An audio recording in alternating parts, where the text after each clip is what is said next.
সুপ্রভাত বন্ধুরা, বছরের প্রথমটা ঈশ্বর দর্শন করে শুরু করলাম। প্রথমেই ঠাকুরের জন্য সকালবেলা ফুল তুলে নিলাম। আর এদিকে দেখছি দিদি শাক তুলছে। আর বাবার টবেতেই হয়েছিল, বাবা আর কি চাষ করেছে, তো পাট শাক, তো সেইগুলো দিদি তুলছিল আর আমি ওদিকে ফুল তুলছিলাম। আর দিদি কিছু তোলা হয়ে যাওয়ার পর তারপর আমিও ওদিকে চলে গেলাম। কিছু শাক উপর ছাদেও ছিল, তো উপর ছাদ থেকেও কিছু শাক আমরা তুলে নিয়েছি। আর গাছের এরকম টাটকা শাকসবজি খেতে সবসময় খুব ভালো লাগে। আর বাবার ছাদ থেকে প্রায় মাঝে মাঝে এরকম শাকসবজি আমরা পেয়ে থাকি, কখনো বেগুন, কখনো ঢ্যাঁড়স, কুমড়ো। তো বাবা বেশ টুকটিটাকে এইসব নিয়েই সময় কাটায়। আর এই যে আমি এখানে কিছু, আর এখানে ডাঁটার শাকও আছে, তো কিছু শাক আমিও তুলছিলাম।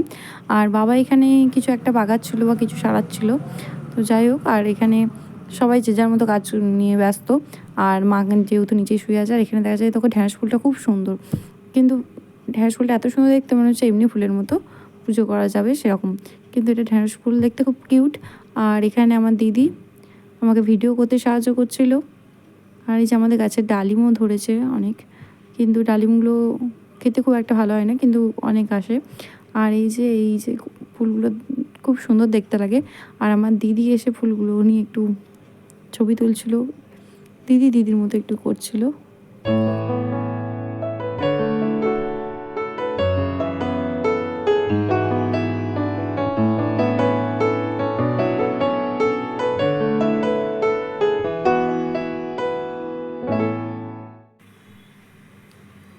আর তারপর এইদিকে সকালবেলা আমরা জলখাবার খেয়ে নিয়েছি। আর এখানে মাকে এসে আমি চান করিয়ে দিয়েছি, আর মা চান টান করে নতুন নাইটি পরে একদম বছরের প্রথম দিনে নতুন জামা পরে একদম রেডি হয়ে বসে আছে। আর কাকুর দোকান থেকে এই ফল প্রসাদ আর কিছু মিষ্টি পাঠানো হয়েছিল, তো মাকে এই ফল প্রসাদ দিয়েছি, মা খাচ্ছে। কাকুর দোকানে পুজো হয়েছে পয়লা বৈশাখ, তো পয়লা বৈশাখে মা প্রসাদ খাচ্ছে। আর এই যে প্রসাদ খাওয়ার পরে এই যে আমার মা কিছু খোলা টিয়া পাখির মতো মেখেও নিয়েছে। আর তারপরে এই সন্ধ্যাবেলা যাচ্ছিলাম দোকানে কিছু দরকারও ছিল। আর আর নতুন খাতা করতে যাচ্ছিলাম, তো গিয়ে হার্ডওয়্যার্সের দোকানে গেছিলাম কিছু জিনিস কিনতে। তো সেখানে কিছু জিনিস কিনা হয়ে যাওয়ার পর আমরা চলে আসি মুদিখানা দোকানে। তারপর মুদিখানা দোকানতেই মিষ্টির দোকান যাই, আর সমস্ত কিছু বাজারে টুকিটাকি কাজ সেরে নিয়ে তারপর বাবা মেয়েদের চললাম বাড়ি। তো বছরের প্রথম দিনটা এইভাবেই কাটলো আমাদের।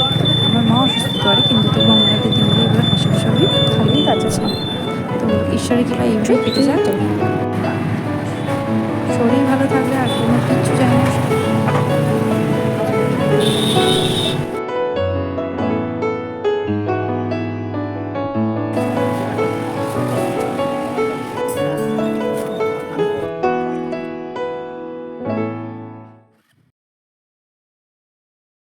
বাবা মেয়েতে এইভাবে সন্ধ্যাবেলা বাজার করে নিয়ে চলে এলাম। আর এখানে দোকান থেকে পাঁজি দিয়েছিল, ক্যালেন্ডার আর মিষ্টি কিছু আছে। তো এখানে মা পাঁজিটা দেখছিলো যে দুর্গাপুজো কবে। তো আমার মাকে নিয়ে এইভাবেই আমাদের দিনগুলো কেটে যাচ্ছে। তোমরা ভালো থেকো, সুস্থ থেকো, দেখা হবে আবার পরের ভিডিওতে।